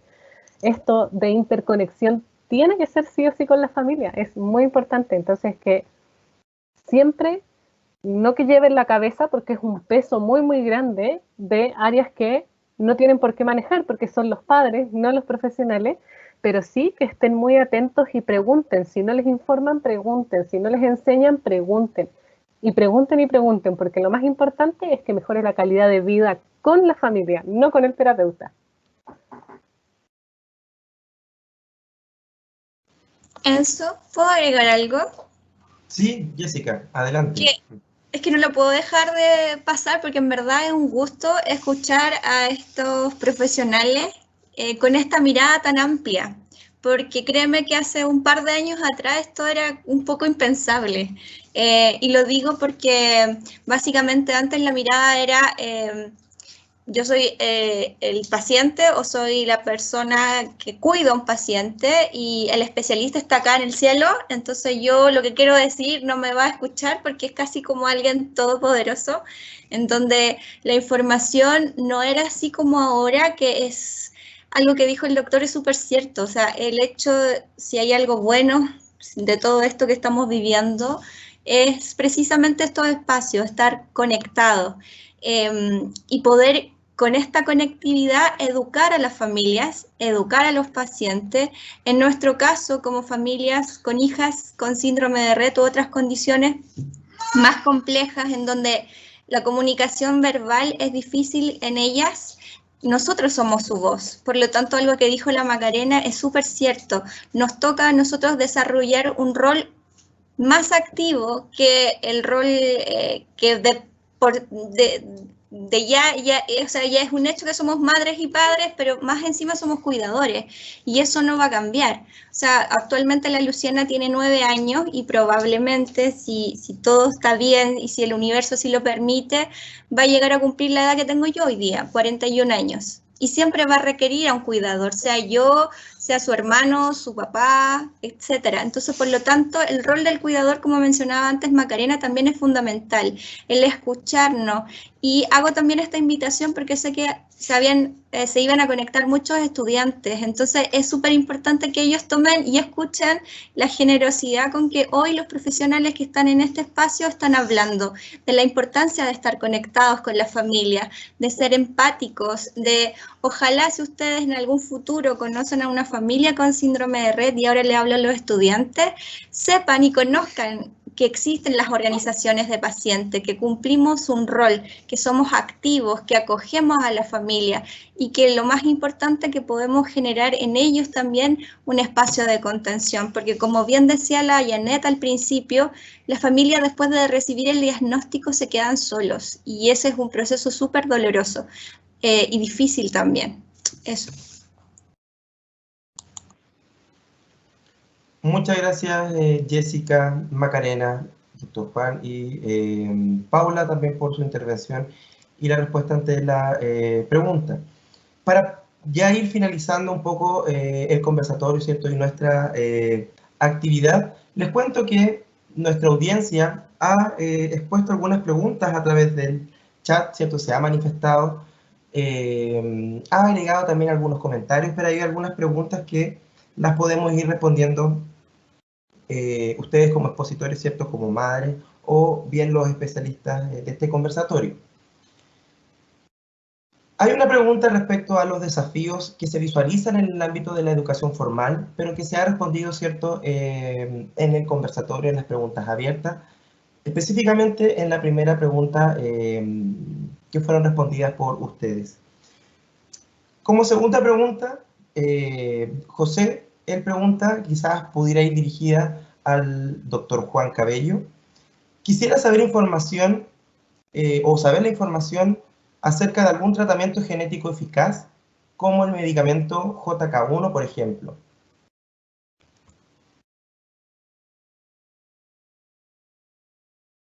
¿Contesto ahora?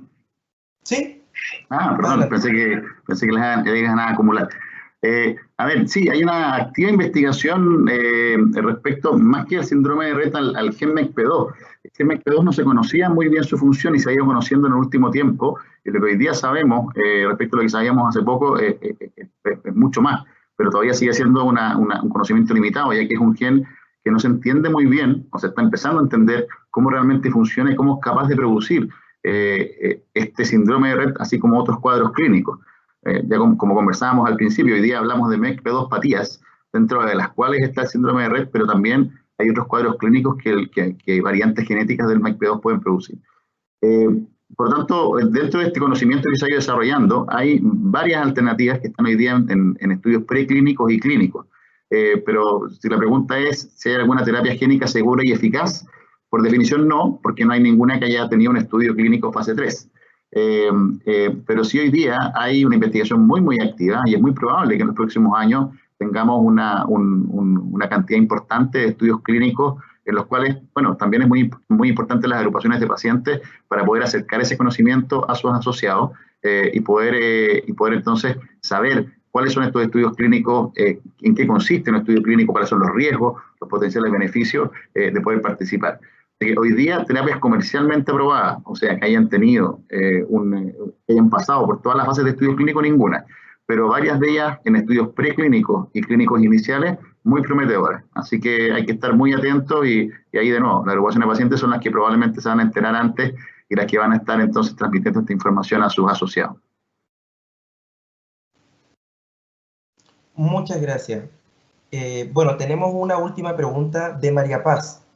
Se conversó, ¿cierto?, de manera abierta este trabajo transdisciplinario y este guía que debe existir como parte del equipo que trabaja con una niña o un niño en la condición de red. María Paz pregunta, a su juicio, ¿cuál sería el profesional idóneo que debería supervisar el trabajo de los distintos profesionales de apoyo? Pregunta también, ¿será el neurólogo?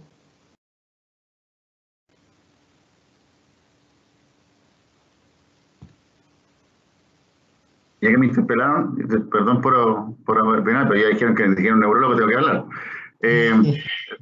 De nuevo, yo creo que el mejor especialista que se puede hacer cargo es finalmente el que tenga las capacidades y la voluntad de hacerlo. Y de nuevo, lo que les decía antes, no necesariamente tiene que ser el neurólogo, no necesariamente tiene que ser el médico. Yo estoy completamente de acuerdo con Jessica, que esta imagen del diostor y esta cosa tan endiosada de los médicos es algo que ya hace un buen rato que estamos dejando, algunos por voluntad propia, otros porque estamos obligados, y me parece que por lo mismo, me parece que dentro de un equipo no están los puestos designados a priori. Creo que aquí cada equipo es diferente, cada paciente es diferente, y aquí quien tenga que hacer cabeza de equipo va a depender obviamente del caso a caso. Naturalmente o culturalmente, claro, es el neurólogo o el genetista el que se hace cargo, pero no me parece que sea una respuesta estricta, y ahí por supuesto creo que Jessica es la que tiene que dar su opinión, porque ella conoce muchas más historias de diferentes equipos y podrá decir entonces quién es el que mejor hace la pega. Y si no es el neurólogo, por favor, Jessica, dilo abiertamente nomás, no hay ningún problema.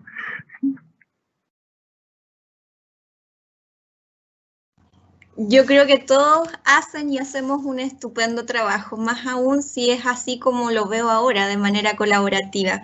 Yo creo que ese es el camino, ese es el lugar en donde hay que situarse y transitar de aquí para el futuro. Todos nos necesitamos y necesitamos también a la gente que se está formando.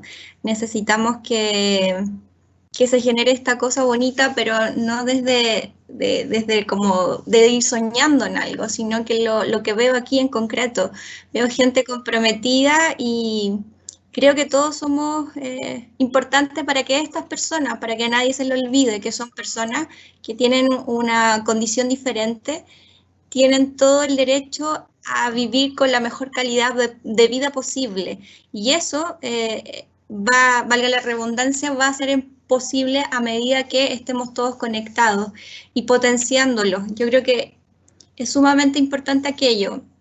Igual nuestras niñas son bastante particulares y yo creo que todos lo sabemos. Hay algunas que son más rudas, más difíciles, otras son más amorosas y son personas, entonces tienen caracteres y todo lo que ellas se puedan potenciar, y si hablo mucho de ellas porque hay más mujeres con red.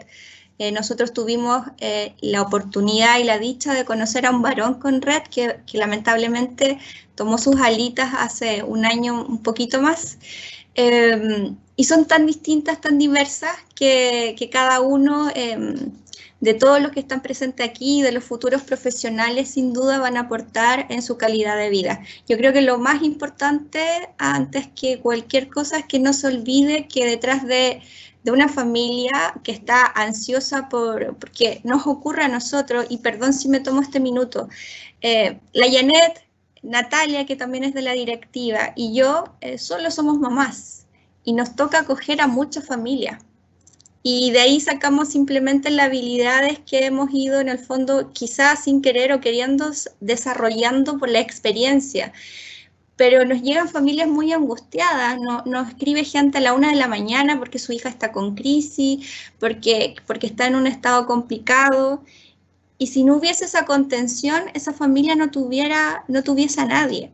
Y eso es lo que necesitamos, estar, pero no solo desde las fundaciones, sino que también desde los profesionales. Ese acercamiento es imprescindible porque esto es algo para el resto de la vida. Uno a veces se cuestiona y se pregunta el por qué, y es duro el por qué. Para nosotros como familia, para nosotros como padres, como madres, como hermanos, es duro el por qué nos tocó esta hija, este hijo. Pero en el camino uno va descubriendo el para qué, y el para qué justamente es el hoy, en lo que vemos aquí. En llegar a otra familia, en que, por ejemplo, este conversatorio le está ayudando a familias que se incorporaron recientemente a nuestro grupo, que no saben del síndrome de Rett, que hoy están con angustia y que yo creo que escuchando al doctor, a todos los que hoy están presentes, se les va a hacer el camino un poquito menos difícil.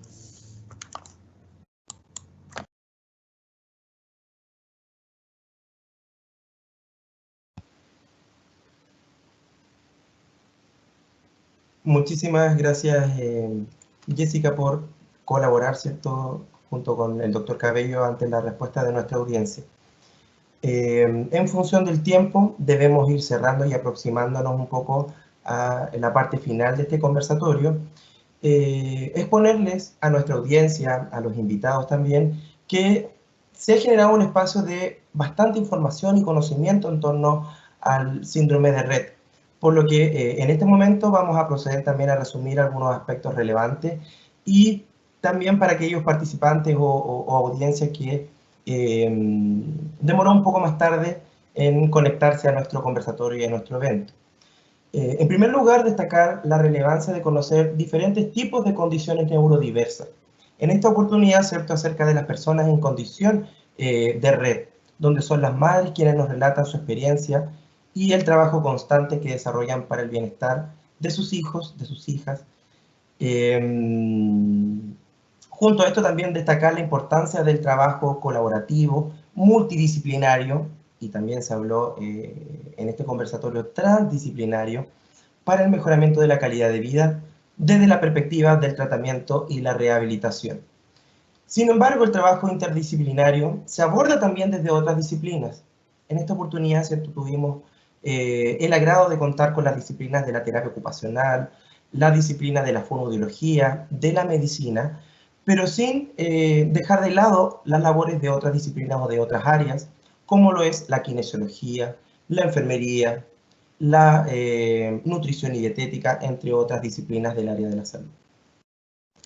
Por último, resumir también que el síndrome de Rett es un trastorno del neurodesarrollo de origen genético, tal como lo hablamos, progresivo y que afecta a casi todas las áreas del desarrollo, donde a partir de la mirada y el enfoque de este conversatorio, la rehabilitación está encaminada a mantener y mejorar la funcionalidad de las personas con la condición de Rett, y que se puedan desenvolver de la mejor forma o de una manera lo más funcional posible, gracias al apoyo constante de la familia junto con los terapeutas.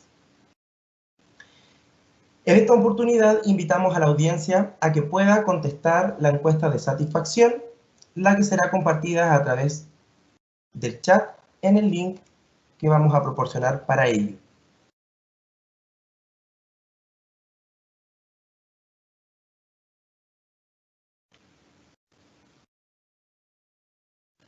No les va a demorar a nuestra audiencia el poder responder esta encuesta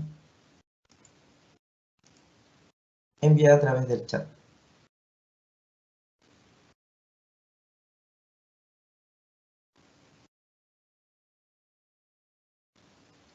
Bien, mientras se comparte la encuesta a través del chat, agradecemos la participación de nuestros profesionales del área de la salud, invitados Juan Cabello, Roger Ramírez, Macarena Crev, Paula González por su colaboración y respuestas a las preguntas del conversatorio y este ambiente que se ha generado también tan ameno y agradable. Agradecer la participación de la Fundación Caminamos por Ellas y Ellos Síndrome de Rett Chile, a Janet Toá, Jessica Cubillos por prestar y brindar su colaboración en el desarrollo de este evento, compartir sus experiencias con la comunidad y la labor que actualmente desempeñan como organización.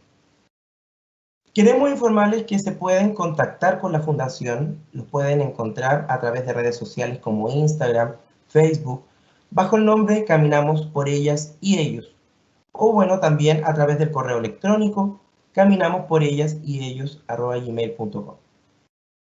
Por último, agradecemos a la participación de nuestra audiencia por plasmar comentarios y sus preguntas también a través de nuestro chat. Y los invitamos a participar de futuros eventos organizados por la Universidad Autónoma de Chile. Que estén bien y nos vemos en una próxima oportunidad. Agradecemos a todos, que tengan una buena noche.